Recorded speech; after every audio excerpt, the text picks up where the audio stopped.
Where's our power? Dead in the water. We're drifting out of control. How much gas does he have left? Not enough. We're gonna be too late. It's a body recovery now. No, it's not. I'm not losing a diver today.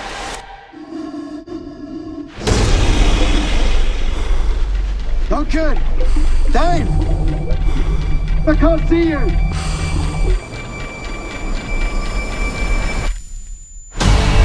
I got an idea. We'll have to take control of the ship manually. If we make a mistake, we put the entire ship at risk. Come on! This isn't working! You can do this, buddy. I'm with you! Incoming swell. Brace for impact. Now! Now! What's happening, everyone? Welcome back to Media. Something a little different today, because this week you are getting two for the price of one. Instead of reviewing just one movie, I'm talking about two films that tell the exact same true story. Last Breath 2025, the feature film, and Last Breath 2019, the documentary. Both directed by Alex Parkinson, same director, same real-life event, very different experiences. So the big question is, which version actually tells the story better? So let's get into it. Now, I recently sat down to watch Last Breath 2025, starring Finn Cole, Woody Harrelson, and Simu Liu. The film tells the true story of Chris Lemons, a commercial saturation diver who became stranded on the floor of the North Sea with only 5 minutes of oxygen left and no chance of rescue anytime soon. Just saying that out loud is stressful. I've always been a fan of movies based on true stories, especially survival stories. The kind where everything goes wrong and you're watching people push to their absolute limits. So when this film opens with the words, based on a true story, I was instantly locked in. I thought, right, this is going to be tense, claustrophobic, and genuinely nerve-wracking. And to be fair, at first it really is. One of the strongest parts of the movie is the first act. The attention to detail is genuinely interesting.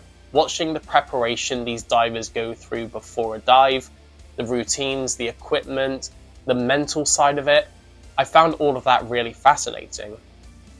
What really grabbed me though was seeing how they have to spend weeks living in those pressurized chambers just to prepare their bodies for the depths they're about to work at.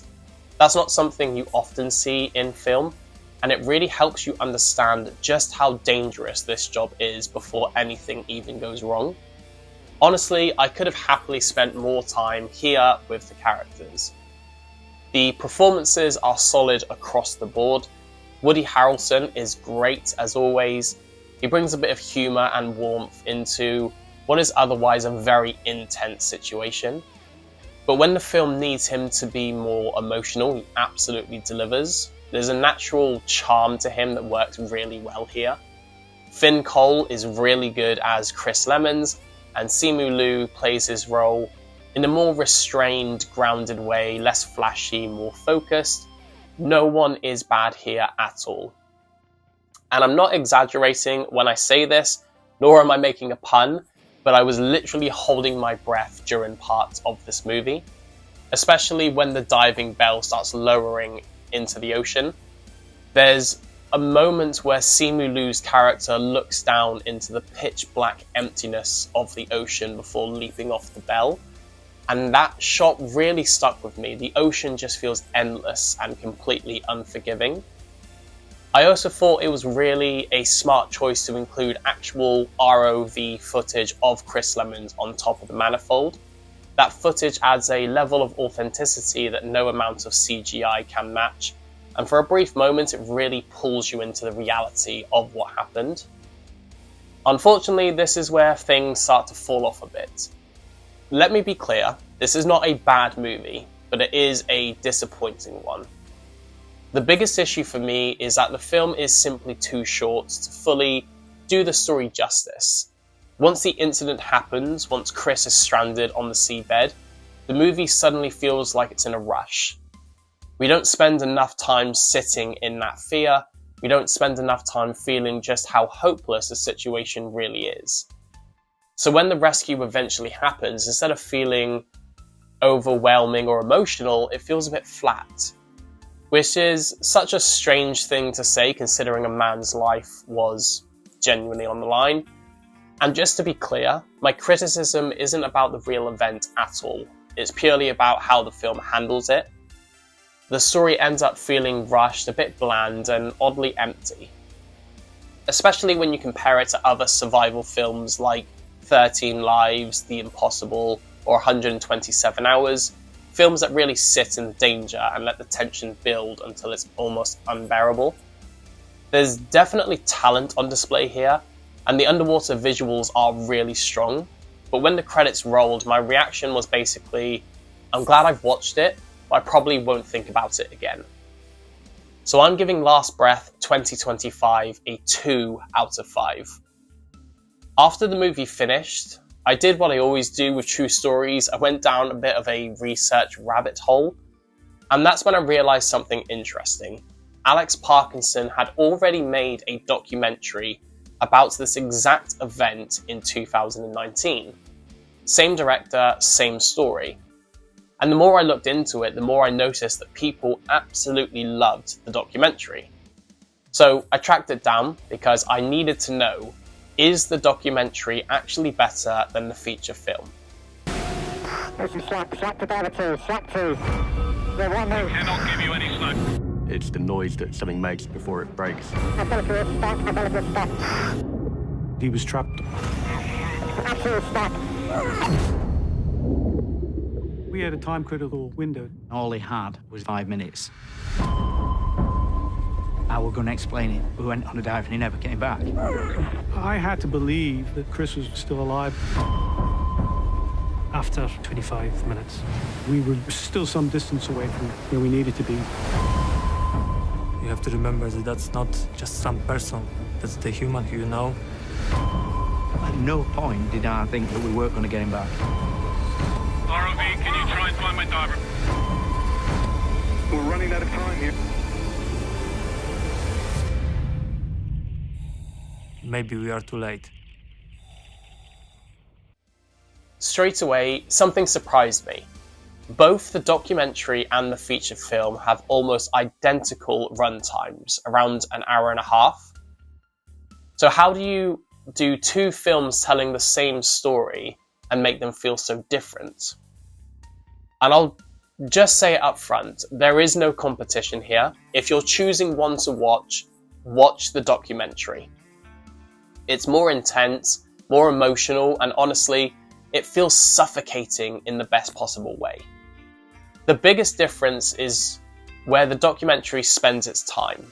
Instead of rushing through the event, it lets you properly sit with the people involved. You spend real time with Chris Lemons, fellow divers Duncan and David, and especially Morag, Chris's fiance. In the feature film, Morag, played by Bobby Rainsbury, barely gets any screen time, so you never really connect with Chris as a person outside of the job. But in the documentary, that emotional connection is absolutely there. Seeing Morag speak now, knowing what happened and realizing just how close she came to losing Chris, even though she didn't know it at the time, adds a whole new layer to the story. There was a moment watching the documentary where I genuinely stopped thinking like a reviewer. The ROV was showing Chris and the sound went silent. I wasn't analysing pacing or structure. I was just sat there thinking, this shouldn't be possible. Knowing Chris was down there alone with no oxygen and real people were watching monitors above the sea, it just got under my skin in a way the feature film never quite managed. The documentary also does a far better job at showing just how terrifying and unbelievable the situation really was. Chris survived over 30 minutes without oxygen. No brain damage, no lasting effects, he was completely fine. That alone feels impossible. Hearing the people involved explain it in their own words makes it hit so much harder. You also get more focus on the crew above on the ship, battling the conditions, stabilizing the vessel, and doing absolutely everything they can do to save Chris and give him a chance. It's raw, tense, and genuinely emotional. My only real complaint is, once again, the runtime. Both the documentary and the feature film could have easily been 30 minutes longer. There is so much here that could have been explored in more depth, but even with that, the documentary tells the story far better. I'm giving Last Breath 2019 a 4 out of 5. I'm not saying you should avoid the feature film. It's actually quite interesting to see the real footage compared directly to a dramatized version. But if you only watch one, make it the documentary.